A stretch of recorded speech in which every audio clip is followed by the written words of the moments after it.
Selamat bertemu kembali saudara. Kali ini kita akan belajar sedikit tentang kuasai cara cerdas AI. Kita tahu AI itu cerdas, ya. Kita kuasai cara AI itu bekerja. Jika AI itu mati besok, apakah Anda masih bisa bekerja atau otak Anda ikut mati? Artinya apakah kita bergantung kepada AI, ya? Berhenti menggunakan AI sebagai pengganti nalar, kebergantungan kita pada AI. Di presentasi ini kita bedah protokol kerja yang menjamin AI memperkuat kompetensi Anda, bukan membunuhnya. Beberapa pendapat mengatakan AI itu membunuh kreativitas manusia gitu ya. Nah, kali ini kita bukan menggunakan AI untuk sehingga kreativitas kita terbunuh, tetapi kita kuasai cara cerdas AI itu bekerja, ya. Bahaya otak outsourcing, ya ini cognitive offloading. Masalah terbesar di tahun 2026 bukan AI menggantikan manusia. Masalahnya, manusia mengalihdayakan otaknya ke AI. Jadi kita bergantung kepada AI. Akibatnya fatal. Pekerjaan selesai lebih cepat ya, tetapi daya nalar dan kompetensi manusia malah menurun drastis. Ini yang tidak boleh terjadi. Ujian tanpa bantuan layar. Tes sederhana. Tanpa melihat layar, bisakah Anda mempertanggungjawabkan setiap argumen yang baru saja dihasilkan AI? Nah, banyak dosen yang sudah mulai berpikir bahwa AI itu mematikan kreativitas mahasiswa dan tanpa AI mahasiswa tidak bisa apa-apa. Nah, karena itu saat-saat akhir-akhir ini mulai ujian tidak boleh buka komputer, tidak boleh buka apa-apa ya, supaya mahasiswa itu belajar ya. Jika Anda tidak bisa menjelaskan logika di balik teks tersebut, Anda tidak belajar apapun, ya. Anda hanya menjadi operator bukan kreator. Eksekusi act do, ya. Solusi human centered AI agar Anda tetap memegang kendali penuh. Mari kita bedah 5 tahap protokol profesional ini. Prinsipnya AI bertugas memberi ide, manusia bertugas mengambil keputusan, ya. Pertama adalah ask. Ajukan pertanyaan cerdas kepada AI. Bukan pertanyaan biasa. Ini di mana, tempatnya di mana, alamatnya di mana, itu terlalu mudah bagi AI. Pertanyaan cerdas. Apa pertanyaan cerdas itu? Saya sering menggunakan bertanya kepada AI hal-hal yang bertolak belakang, ya. Jika keadaannya begini, maka begini. Tetapi gitu ya. Nah, itu yang bertolak belakang itu AI mampu menjawab, ya, mampu menjawab karena AI di belakangnya AI itu tersedia database yang sangat besar, ya. Karena itu dia mampu menjawab hal-hal yang bertolak belakang seperti itu, ya. Cek verifikasi fakta dan logika AI. Beberapa orang mengatakan yang jarang menggunakan AI mengatakan, "Loh, AI itu bisa berbuat salah." Ya memang begitu karena memang AI sendiri pun yang saya tahu semua AI yang saya pakai itu mengatakan begini, AI dapat berbuat salah, gitu ya. Lalu think, ya, proses informasi secara kritis. Jadi hasil dari AI kita kritisi, apakah benar nggak sih berdasarkan teori-teori yang sudah saya pelajari itu yang saya lakukan, ya. Kalau tidak ya saya katakan tidak, gitu ya.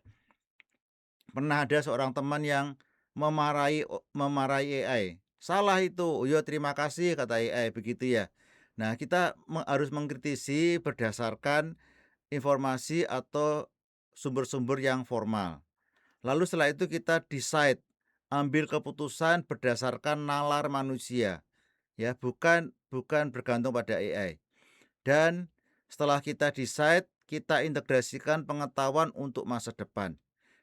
Sekali lagi banyak sekali yang saya pelajari dari AI dan menjadi pengetahuan saya. Setelah hal-hal itu sesuai dengan nalar secara umum. Nalar secara umum itu apa? Hubungan sebab akibatnya jelas. Jika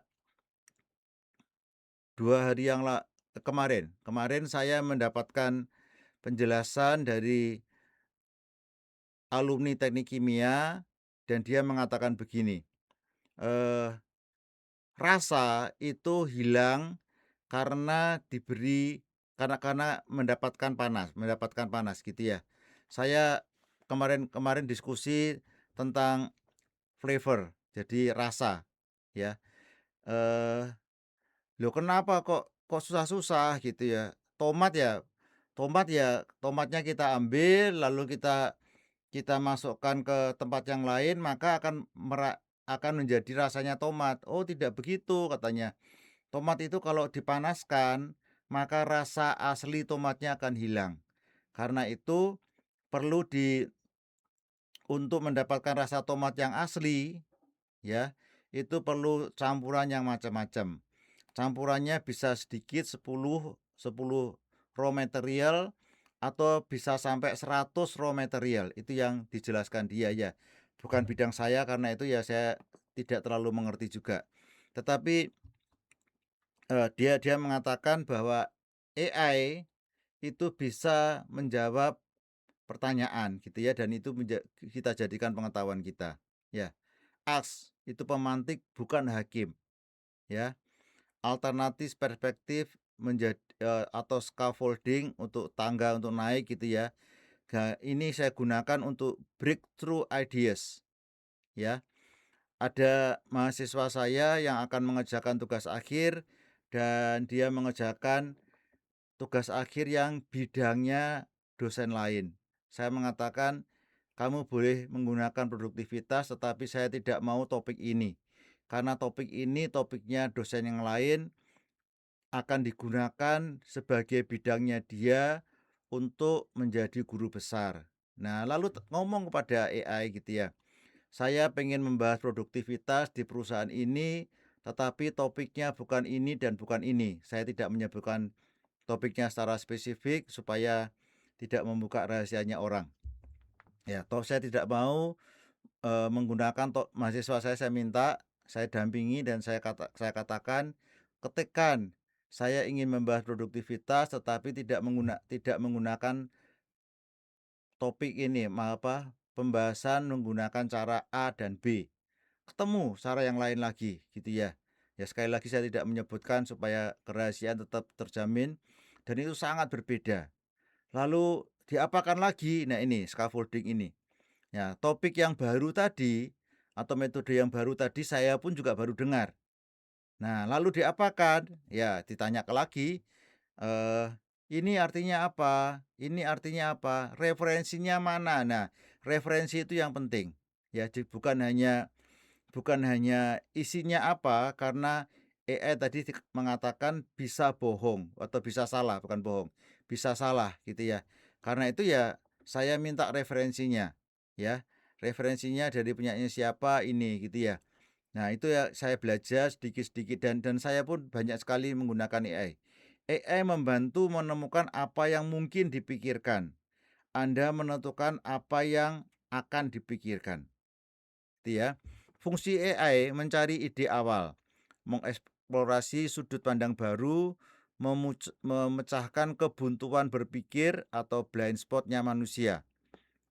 Aturan profesional, gunakan AI sebagai alat brainstorming, bukan sebagai sumber kebenaran mutlak. Kebenaran mutlak sekali lagi harus diuji atau didapatkan dari referensi yang sudah ada. Nah, itu pun kita bisa minta dari AI. Kita minta berikan referensinya yang dapat di-download, saya lakukan seperti itu. Maka diberikan referensi yang dapat di-download, saya pelajari. Dia cek validasi fakta keras. Fakta keras ini adalah hard copy gitu ya, atau file yang dari penerbit yang terpercaya. Raw output itu ini dari hasilnya AI, raw AI output ya. Kita harus validasi dengan sumber yang formal ya. Akibatnya bahwa metode yang bersangkutan ada referensi-referensinya, berarti itu benar gitu ya. Fungsi manusia menelusuri kebenaran data dari jurnal ilmiah, standar industri atau dokumen resmi. Ini harus kita lakukan. Aturan profesional, jangan pernah menerima output AI, terutama kutipan atau angka, tanpa verifikasi silang. Harus kita verifikasi. Ada mahasiswa yang mengerjakan tugas akhir S1 dan menggunakan istilah yang sangat aneh. Saya bingung gitu ya. Pada saat saya menguji, saya mengatakan, "Loh, ini artinya apa?" Lalu dia berusaha menjelaskan kata yang aneh itu ya. Lalu, "Kamu jangan menerangkan, wong kata itu salah," gitu ya. Itu raw output-nya AI, kamu harus mencari ya, yang resminya tuh ngomongnya apa gitu ya. Dan dia berhenti menjawab atau membantu jawaban dari AI. Anda tidak belajar untuk percaya pada AI, tapi belajar untuk memverifikasi secara ketat. Jadi AI menghasilkan output, kita harus memverifikasi ya. Oke. Think, filter nalar kritis. Tadi sudah saya jelaskan di depan, kita gunakan hubungan sebab akibat. Benar enggak? Contohnya tadi ya. Apakah rasa itu kalau kena panas itu rasanya akan hilang? Ya, kita coba gitu ya. Kita cari referensi-referensi yang lain, mana yang mengatakan kalau kena panas rasa itu hilang. Ya. Terapkan control offloading, kurangi pekerjaan mengetik, tapi pertahankan pekerjaan berpikir. Ya. Saya menggunakan AI banyak, terutama untuk menghilangi pekerjaan mengetik. Mengetik saya cukup cepat, tetapi kalau dibandingkan dengan AI ya cepetan AI. Contohnya umpamanya ini. Gambar ini saya masukkan ke AI, lalu saya minta kepada AI yang bersangkutan, sebanyak AI ya, saya tidak menyebutkan secara spesifik. Salah satunya ChatGPT yang saya gunakan, ini saya file ini, bukan file ini, halaman ini maunya saya foto gitu ya. Saya masukkan ke ChatGPT, lalu apa isinya? Maka dia dengan cepat akan mengetik semuanya ini. Yaitu kurangi pekerjaan mengetik. Ya. Apakah ini betul? Ya nanti dulu gitu ya. Ini raw datanya AI, filter nalarnya manusia ya. Ini menjadi argumen yang sudah tersaring ya. Diagnostic question. Mengapa AI memberikan jawaban ini? Apa asumsi tersembunyi yang digunakan AI? Di mana letak kelemahan ini? Jadi kita perlu mengkritisi ya. Kita perlu mengkritisi. Yang terakhir kita decide. Anda penentu akhir. Kita gunakan yang mana? Ya. Beberapa AI memberikan 2 alternatif dan kita suruh milih. Ya, kalau tidak ya kita harus milih. Kita perbaiki lagi, bukan langsung kita gunakan. AI boleh merangkum alternatif, tetapi eksekusi adalah milik Anda. Aturan profesional, apa yang akhirnya ditulis, diklaim, dan disimpulkan harus menjadi keputusan eksplisit dari manusia itu sendiri. Akibatnya kalau kita ditanya, kita tidak mengatakan itu jawabannya AI, bukan, tapi jawaban kita sendiri karena kita menggunakan AI untuk membantu kita. Anda memegang tanggung jawab penuh atas konsekuensi dari output akhir. Tolong ya, bukan menyalahkan AI. Ini yang salah AI-nya bodoh, bukan begitu. AI-nya memang dia sudah mengatakan karena informasinya dia banyak. AI akan spesifik kalau pertanyaan kita spesifik. Ya, understand. Ya, kuasai sepenuhnya. Ya, teknologi boleh offline atau mati, tetapi keahlian Anda tetap online. Ya, tujuan akhir bukan menyelesaikan tugas, tetapi membangun kompetensi. Jadi belajar dari AI untuk membangun kompetensi kita, tetapi setelah kita cek dengan nalar. Ya, indikator sukses. Anda mampu menjelaskan kembali metode, proses analisis, alasan dibalik kesimpulan dengan bahasa kita sendiri. Ya, oke. Amatir dan profesional AI.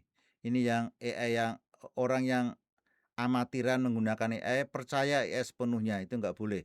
Yang betul adalah menverifikasi hasil AI sepenuhnya. Ya, menerima hasil instan.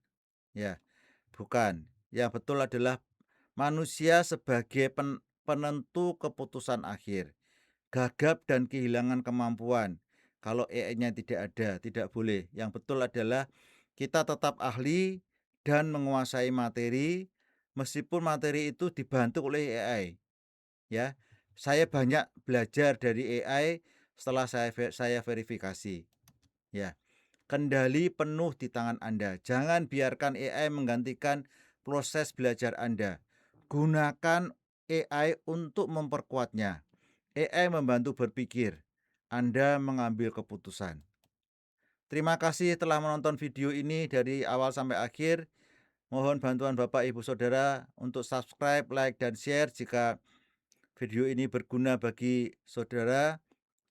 Sampai bertemu kembali, tetap produktif, tetap berkualitas, dan salam productivity and quality.